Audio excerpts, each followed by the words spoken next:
the frozen stranger. The night was cold. Snow covered the ground like a white blanket. The wind howled through the trees like a ghost. In a small wooden cabin on a lonely planet, a man named Eli sat by the fire. He was alone. He liked it that way. This planet far from Earth was quiet. No cities, no noise, just ice, sky, and silence. Eli had come here after the war. He wanted peace, no people, no trouble. Suddenly, a sound broke the silence. Thump. It came from outside the cabin. Eli stood up. Slowly, he picked up his old rifle just in case. He walked to the door, opened it a little, and looked out. At first he saw nothing, just snow falling from the dark sky. Then, he saw her. A figure lay on the ground near the steps. She wasn't human. Her skin was blue like the color of ice. Her arms were thin. Her clothes were torn. She wasn't moving much. Only a small breath came from her mouth, turning into white mist in the cold air. Eli stared at her for a long second. His heart beat faster. He had seen many aliens during the war. Some were dangerous, some were scared, but he had never seen one like this. Freezing, weak, almost dead. She opened her eyes slowly. Her eyes were large and silver. She looked at him with fear. Her lips moved, but no sound came out. Eli lowered his rifle. He stepped forward and touched her shoulder. Her body was ice cold. "You'll die out here," he said quietly. She didn't answer. She closed her eyes again. Eli looked around. The wind was getting stronger. Snowflakes hit his face like needles. He didn't have much time to think. With a deep breath, he bent down and lifted her in his arms. She was so light, like a child. He carried her into the cabin and closed the door behind them. Inside, the fire burned bright. The heat hit her blue skin, and steam rose from her clothes. Eli laid her on a rug near the fire. He pulled a thick blanket over her and looked at her face. Her cheeks were red with cold. Her lips were dry. Her body had many bruises and small cuts. She was a slave. He could see the signs: metal collar around her neck, burn marks on her back, fear in her eyes. Eli had seen it before. The Draven Empire used slaves like this during the war. They treated them worse than animals. This girl, this alien, had run from something terrible. Eli poured some water into a cup and held it near her lips. "Drink," he said. She opened her eyes again. She looked at him. Her hands shook as she took the cup. She drank slowly, carefully, like she thought it might be poison. "I'm not going to hurt you," Eli said softly. She looked away, still silent. Eli sighed and sat down near the fire. He didn't ask questions. Not yet. An hour passed. She was awake now, sitting with the blanket tight around her. She watched him like a wild animal, ready to run or fight if needed. "What's your name?" he asked. No answer. "Where are you from?" Still no answer. Eli didn't push. He stood and made some hot soup. The smell filled the room. He gave her a bowl. She took it, slowly, carefully. She ate like she hadn't eaten in days. "You can stay here tonight," he said. "Rest." She looked at him again. This time there was something different in her eyes. Confusion. Maybe hope? He didn't smile. He didn't speak more. He simply added wood to the fire and sat back down. Outside, the snow kept falling. The wind kept howling. But inside the cabin, something had changed. She wasn't safe yet. But for the first time in a long time, she wasn't alone. The past in scars, the fire was still burning, but the night felt colder. Sierra opened her eyes slowly. Her body ached. Her skin still stung from the cold. But it wasn't the cold that truly hurt. It was the memories. The cabin was quiet. The human, Eli, was outside, chopping wood. She could hear the rhythm of his axe. Chop, chop, chop. She sat up, pulling the blanket tighter. Every sound made her flinch. Her eyes searched the small room, looking for danger, for traps, for collars. Old habits. Her hand touched the collar still locked around her neck. The metal was rough, burned into her skin like a brand. Her fingers traced the old scars on her arms, thin white lines, too many to count. Each scar told a story. None were happy. She had been taken when she was young. Her planet was small, peaceful. The sky was green, and the rivers sang like wind chimes. She used to run through the soft grass with her brother, laughing, free. Then the ships came, black and cold. No warning, no mercy. The Dravens. They called themselves a higher species, a pure empire. But what they really were monsters. They took her people, burned their homes, chained them like animals. She was just a child when they put the collar on her. It had never come off. Years passed. Planets changed. Masters changed. But the pain never left. She stopped crying a long time ago. Crying didn't help. Nothing helped. Sira touched her arm again. There was a new scar now. The last one. It happened 2 weeks ago on a ship above this very planet. Her master, a Draven commander, had been furious. She helped another slave escape. A boy, barely, older than a child. She gave him food, showed him a vent tunnel. She was caught, beaten, starved, thrown out of the ship like garbage, left to die in the snow. She should have died. But then, the human found her. The door creaked open. Cold wind rushed in for a second, then stopped. Eli entered, his arms full of firewood. He glanced at her, said nothing, and began stacking the wood. She stared at him. She didn't understand him. No one helped without reason. No one gave without wanting something back. "What do you want from me?" she asked suddenly. Her voice was rough from silence. Eli looked at her, not with surprise, but with something else. "Calm. I want you to live," he said. She blinked. "Why?" He didn't answer right away. He placed the last log on the fire, then sat across from her. "Because someone once saved me," he said, "and it changed everything." She didn't know what to say. Later that night, Eli was checking his old radio device. A long wire ran from the back of the cabin to a metal pole outside. Static filled the room as he turned the knobs. He was trying to pick up any signal, weather updates, supply reports, or news from the colonies. Sira watched him from the shadows. Her heart beat faster. She didn't trust technology. She didn't trust humans. She thought, what if he's calling someone? What if he's giving me away? She moved silently, picking up a small kitchen knife from the table. Just in case. Eli's voice broke through the static. Possible activity near the northern crater. Saw lights 2 nights ago. Not sure if it's ours. He wasn't talking about her. He was reporting strange ships. She froze. Could it be them? That night, she couldn't sleep. The fire was low, and shadows danced on the cabin walls. Every creak of wood made her muscles tense. Every gust of wind felt like footsteps. She stood up quietly and walked to the door. Snow had stopped falling. The world was white, silent. She opened the door slowly. Cold air bit her skin, but she didn't care. She had to run. She couldn't risk being caught again. She stepped outside, took 1 step, 2 steps. Her legs were still weak. Then suddenly, darkness. Eli was there, catching her as she collapsed. He didn't yell. He didn't ask questions. He just lifted her again. Carried her back inside. Sira opened her eyes once more by the fire. "You don't understand," she whispered. "They'll come for me. They never leave a runaway alive." Eli sat beside her. His face was serious now. "Then they'll have to come through me first," he said. His voice was quiet, but full of steel. She looked at him.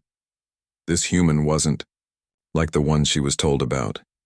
He wasn't cruel, he wasn't afraid, he was something else.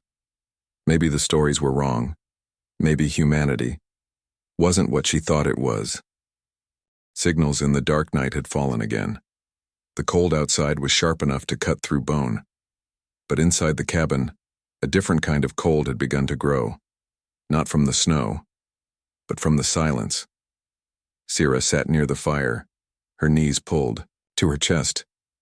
Her eyes never left Eli. He was sitting at the table adjusting his old radio again and again. The device hissed with static and strange whispers broken by long pauses. Frequency 5. No signal, Eli mumbled.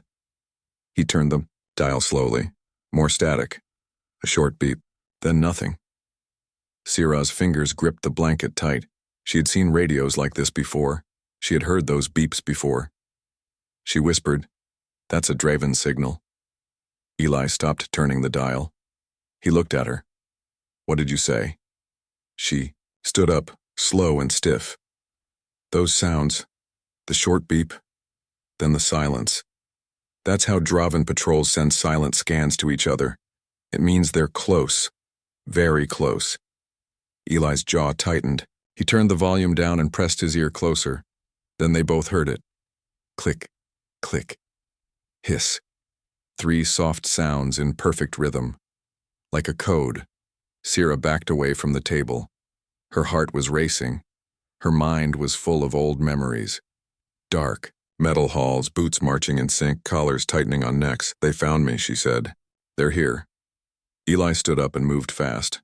He grabbed a large coat, handed it to Sira, and picked up his rifle. "We don't know that for sure," he said. "But if they are here, we're not going to wait for them to knock." Sira hesitated. You still want to help me?" "Even now." Eli looked at her, eyes steady. "I've already decided." For a second her breath caught. Then she nodded. She pulled on the coat. It was heavy and too big for her, but warm. Much warmer than anything she'd ever worn. They stepped outside into the night. The snow crunched beneath their feet. Above them, stars glittered like cold fire. The wind carried whispers from the mountains, soft, eerie sounds that might have been just air, or voices.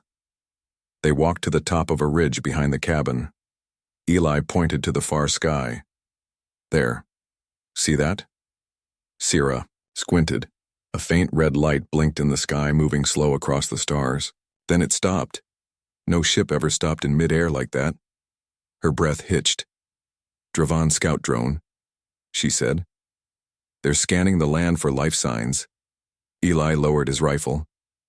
"We have maybe one night before they land." They returned to the cabin in silence. Inside, Eli began pulling out supplies, canned food, old thermal packs, emergency maps. Sira stood in the corner, shaking. Her voice came out like a whisper. "You don't have to run with me. They won't hurt you. They'll only take me." Eli didn't look up. "I've run from enough things in my life," he said. "I'm done running." She took a step closer. "Why?" she asked. "You don't know me. You don't owe me anything." He finally looked up. "No, but I know what it's like to be hunted, to have no one. Someone gave me a second chance once. I didn't forget that." His eyes were tired but fierce, and no one deserves to be property. That night, Eli hid the radio inside a lead-lined box and buried it beneath the cabin floor. No more signals. No more scans. They sealed the windows, turned off all lights, sat in the dark, side by side, listening. The wind howled again. But beneath the wind came something new. A low humming sound. It passed overhead, slow and heavy. A machine. Sira grabbed Eli's arm, fingers digging in. "That's not a drone," she whispered. "That's a lander." They both stared at the roof. The sound faded into the distance. But the message was clear. The hunters were here. Later that night, while Eli checked the old rifle's parts, Sira sat in the dark with her back against the wall. She closed her eyes, trying to be still. But her mind wouldn't stop. She thought of the boy she helped escape. She remembered the shock whip across her back. She remembered being thrown into a freezing pod and dropped toward this planet like garbage. Now, she was in a warm cabin protected by someone who didn't even know her name. Why? What was wrong with him, or what was right? She opened her eyes and looked at him. He was cleaning the rifle like a soldier. Quiet, calm, ready to fight for someone else's freedom. She had never seen that before, not in all her years of pain. Something changed in her that night. A small thing, but powerful hope. Visitors, morning never truly came on this frozen planet, only a pale gray light that crept over the snow like a ghost. It gave no warmth, no comfort. Eli stood at the cabin window staring at the tree line. Something felt wrong. The silence outside was heavier than usual. Even the wind had stopped. Sierra sat at the table, still and alert. Her hands trembled just a little as she drank. From a cup of warm broth, neither of them spoke. Then, 3 soft knocks on the cabin door. Knock, knock, knock. Not loud, not rushed, measured, controlled. Sierra froze. Her cup slipped from her hands and hit the table with a sharp clink. She looked at Eli. Her lips moved without sound. Them. Eli gave a small nod. He walked calmly to the door and placed his hand on the handle, but didn't open it. Who's there? He asked. Silence. Then a voice replied. Cold, robotic, almost too perfect. Human inhabitant. We are conducting a search authorized by the Galactic Order. Please open the door. The accent was smooth, unnatural, not local, not human. Sierra moved quickly, pushing the rug aside. A small trapdoor lay beneath. Eli had dug the hiding space years. I'll go just in case. Get in. Now, he whispered. She hesitated. Her eyes begged him to come with her, but he shook his head. They want you. Not me. If they find no one else, they might leave. She opened her mouth to protest, but stopped. Time was running out. She crawled inside, curled into the tight space beneath the floor and pulled the door closed over her. Darkness swallowed her. Above, the rug slid back into place. The knocks came again, louder this time. Eli exhaled and opened the door. 2 figures stood outside, tall, armored. Their skin was dark gray, their faces hidden behind reflective helmets. Both carried plasma rifles strapped to their backs. The Draven symbol glowed red on their chest plates. Morning, Eli said flatly. One of them stepped forward. We're tracking an escaped bioform from a ship that passed over this region 3 days ago. Female, Class 3 slave unit, dangerous. Eli didn't blink. Just me here, been here for months, no visitors. The alien scanned him slowly. The second figure raised a small device and waved it toward the cabin. A soft hum filled the air. Thermal scan shows 2 heat signatures. It said. Eli's heart skipped, but he stayed calm. Fire's still hot. It lingers. The first alien stepped inside without asking. The second followed. They began to search. Below the floor, Sierra held her breath. Every sound above felt like thunder. The steps. The furniture moving. The muffled alien voices. She closed her eyes tight. In the darkness, she remembered the last time they searched her cell on the ship. They found a spoon hidden in her bedding. She didn't eat for 5 days after that. One of the aliens stepped directly above her. She heard him say, "This rug is new." Sierra pressed both hands over her mouth. The trapdoor creaked slightly under the pressure. Eli walked over quickly. "That's where I sleep sometimes," he said. "So I added a second rug for warmth." The alien stared at him. No expression, just reflection in the mirrored visor. Then it turned and walked toward the fireplace. Sierra felt the weight move away, but her chest still burned from holding her breath. After 20 minutes, the search was done. No sign of a slave, no sign of another life form. One alien turned toward the door. The other paused and looked back at Eli. "If you see anything, or anyone, report it.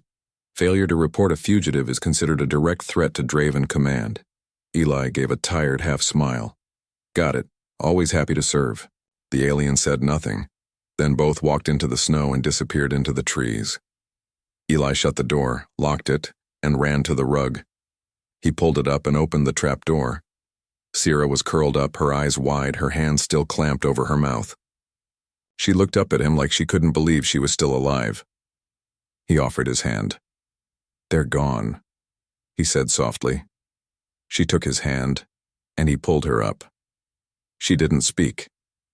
She just wrapped her arms around him and buried her face in his chest. Eli stood still, surprised, but didn't pull away. The fire crackled in the background. Outside, the snow fell gently again, but both of them knew it wasn't over, because Eli had seen something as the aliens left. A third figure. Just for a second, standing at the edge of the forest, not armored, not moving, just watching, fire and ice. The forest was burning. Orange flames danced high into the frozen sky. Smoke curled upward, swallowed quickly by the cold wind. The smell of fire mixed with snow and metal. The quiet planet was no longer quiet. From a distance, the burning cabin looked like a dying star, wild, bright, and final, but it wasn't the end. It was a beginning. 6 hours earlier, the Dravens were still watching. Eli knew it. He had seen the figure in the woods, not armored like the soldiers, not moving like one of them. A scout, maybe something worse. "They'll be back," he said, loading bullets into an old revolver. Maybe tonight, maybe with more firepower. Sierra was at the table, trying to remove her collar with a rusted tool. Blood dotted her blue skin. "They won't stop," she said, her voice low.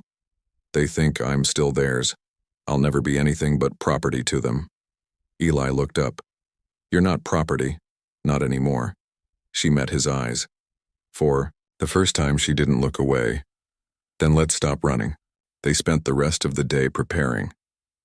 In the back of the cabin, under the floorboards, Eli uncovered an old escape tunnel. It had been built during the early colony wars. A narrow shaft that led out through the woods to a collapsed mining. Shelter. They packed food, ammo, and one emergency flare. "If we light this," Eli said, "someone from Earth might see it. If we're lucky." Sierra gave a weak smile. "I don't believe in luck." He smiled back. "That's okay. I believe enough for both of us."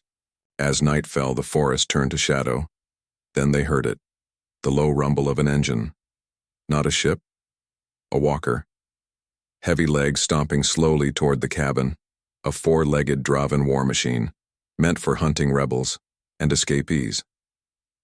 Sierra's skin turned pale blue in fear. "They brought a hunter?" Eli nodded. "We're out of time." They moved fast. He lit the fire inside the cabin brighter, piling old wood and soaked cloth against the walls. Then he poured oil across the floor, all the way to the door.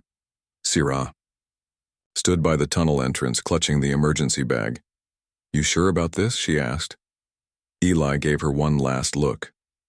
"They need to think we died in that fire. The only way we walk away is if they stop looking." Then he struck the match. The cabin exploded into flame behind them as they crawled through the escape tunnel. The heat followed them. The air grew thin and thick with smoke, but the tunnel held. The earth above didn't collapse. They reached the mining cave just as the roof of the cabin caved in. Outside, in the distance, they heard the screech of metal. The walker had reached the fire. Sierra turned to look back through the tunnel. The orange glow lit her face. "They'll search the woods," she whispered. "They'll know we escaped." Eli pulled the emergency flare from his bag. "Then let's make it harder for them." He fired the flare into the night sky. A red light shot upward and exploded in the clouds. A signal. A message. A risk. They waited in silence. Hours passed. The mining cave was dark and cold. Only a small light from Eli's pack gave them warmth. Sierra leaned against the wall, her body shaking from exhaustion. "You didn't have to do this," she whispered. "You didn't have to burn your home for me." Eli sat across from her. "A home's not walls. It's the people inside." She looked at him confused. "You hardly know me." He leaned forward. I know what pain looks like. I know what slavery does to the soul. I know courage when I see it. And I know you didn't deserve what they did to you." A long silence stretched between them. Then Sira said something she never thought she'd say. "I believe you." But outside the cave, something moved. Not the walker, not a soldier, something smaller, faster, crawling low across the snow, tracking the heat trail left from the tunnel. A Draven scout unit, insect-like, silent. Its eye glowed red as it found the hidden tunnel entrance. It clicked once, a signal was sent. Back in the cave, Sira suddenly stood. Her breathing changed. Eli looked at her. "What is it?" She turned toward the tunnel. "They found us. Humanity's promise." The cave shook. It was slight, almost nothing, a low rumble beneath the earth, but both of them felt it. Sira stood still, eyes wide, skin pale blue and cold again. Eli raised his rifle and moved toward the tunnel mouth. The sound was distant, but growing. Something was coming. And this time, it wasn't walking. It was crawling. 10 minutes earlier, they had almost started to breathe again. The tunnel behind them was sealed with rocks. The fire had worked. The cabin burned and the flare shot high above the snowfields. If Earth's patrol was anywhere near this sector, they might see it. They had hope, but hope was fragile. And silence can lie. Eli had opened a sealed bag, revealing old tech, a signal booster. He knelt beside it and began connecting wires carefully. His hands were steady, but his voice betrayed the truth. "Once this connects to the beacon on the ridge, we can send a coded message. One chance. Maybe two." Sira sat across from him, holding a warm pack against her side. Her face was distant. "You really believe someone will come?" she asked. Eli didn't look up. "Someone always does. Not always fast, not always in time. But humans have a strange way of showing up when it matters most." Sira looked down. Her fingers brushed the scars on her arm. "I used to believe that," she said. "Before the chains, before the beatings, before the lies." She leaned her head against the wall. The stone felt cold, but steady. "I tried to escape before, 5 times. Each time they caught me, they hurt others to punish me. The last time, they took a boy. He was my friend. They made me watch." Her voice broke. "I didn't even scream. I just watched." Eli didn't speak. Instead, he took off his coat, revealing an old scar across his chest, a burn mark, twisted and deep. "Know what watching feels like?" Sira looked up. "I was part of Earth's outer wars," Eli said. "Special unit. Infiltration. One time, I was ordered to pull back while my team was ambushed. I followed the order. I lived." His hand touched the scar. They didn't. Sira stared at him, silent. Pain met pain. And in that moment, 2 broken things saw each other clearly. But peace never stays long. Because outside the cave, something metal had found them. The Draven scout was small, no larger than a wolf. Its body was low, shaped like a spider, and silent in the snow. It reached the hidden tunnel and deployed microclaws. It began digging. Inside the cave, the tremble grew. Sira stood fast. "That's not weather." Eli clicked the last wire into place. The signal booster hummed, a red light blinked, then a voice crackled from the device. Faint, but human. Colony Echo 9 responding. Signal received. Coordinates locked. Eli's head shot up. They heard us. Sira's face lit for the first time. But then, the cave wall exploded. A metal leg shot through the rock.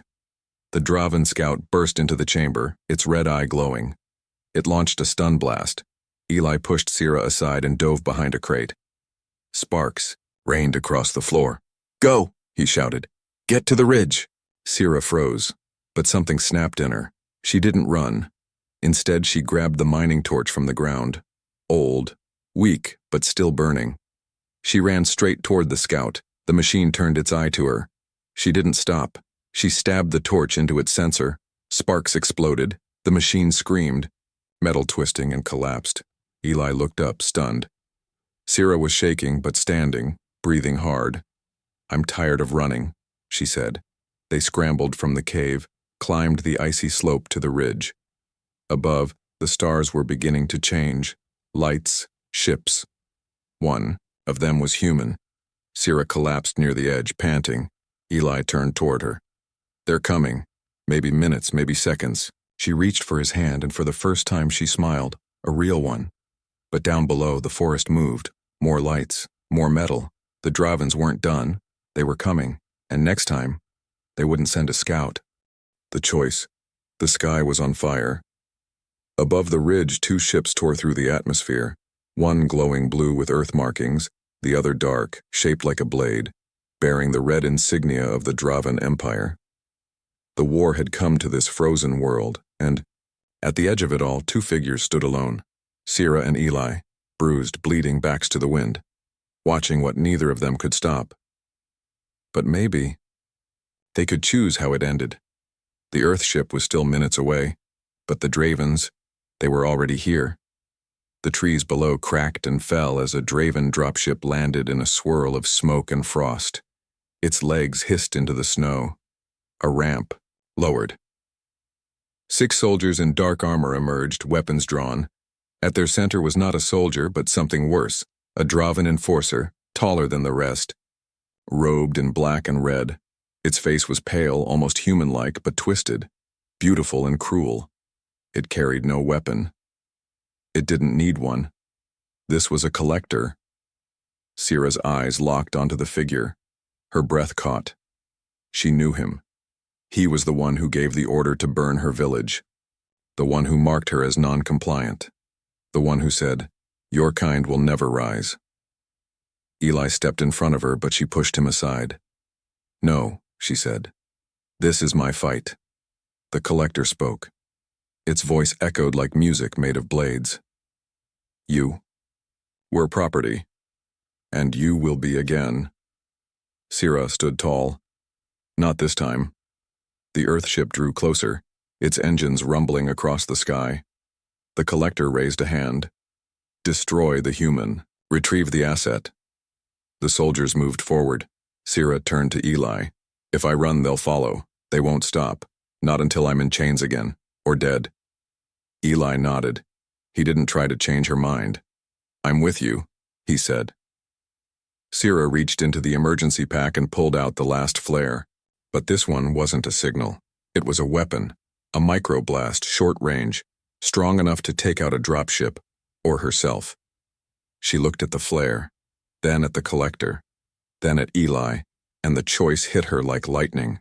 Freedom was not surviving. Freedom was choosing. The soldiers fired. Eli returned fire. His rifle barked in the cold.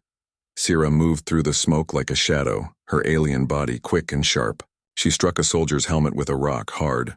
It cracked. Another turned toward her, aiming, too slow. She was already behind him. One by one they fell. But the collector didn't move. It just watched. Then the Earth ship landed. It cast a floodlight. Over the battlefield, human soldiers rushed out, yelling commands. "Freeze, drop your weapons." The Dravens paused, outnumbered now, but not afraid. The collector stepped forward, raising a hand. "I claim the escaped bioform under Interstellar Code 88A, it said. "You interfere with Empire law." Eli raised his voice. "She's not a bioform. She's a person." The Earth commander looked at Sierra. She stood covered in snow, blood on her arm, scars on her face, but her eyes burned like stars. The human commander made his choice. "She's under our protection now," the collector hissed. The soldiers raised their rifles. Tension cracked in the frozen air. A standoff. Then Sierra stepped forward. "Stop," she said. She held the micro-flare in her hand, aimed at the snow beneath her feet.